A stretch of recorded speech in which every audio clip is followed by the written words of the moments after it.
your goals? Do you go for the huge goal, or do you split this up into smaller goals for this year and next? Serve the one big goal.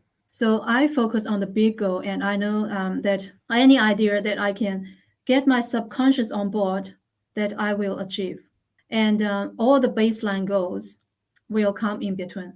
Now, you've got to be willing to commit to it in the beginning. I say this because I wasn't willing to commit to the big goal because I couldn't see it. I just simply couldn't see myself achieving that big goal.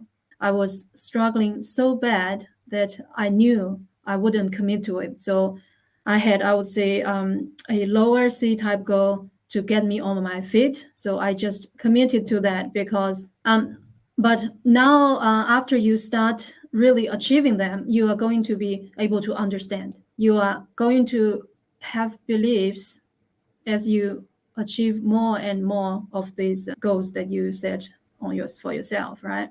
I promise you, you are going to have stacks of, go-karts. What we encourage everyone to do is to write your goal on a go-kart. So you're going to have stacks of them achieved if you follow exactly the process that we are teaching you. I remember when I started and I asked Bob on the QA session, what if I won't commit to it in my mind?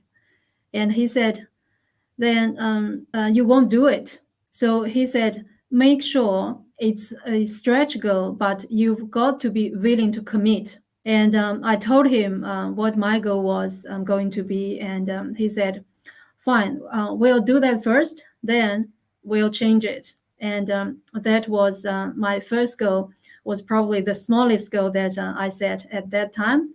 Then I really expanded. But just remember that any idea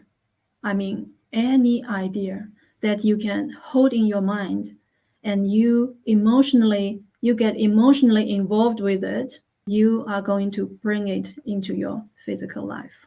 And you also want to understand that it doesn't take more effort to achieve big goals than it does to achieve smaller ones. So if you really match your attitude, fuse with it, and shift your self-image to match it, you are going to bring that to you just as quickly.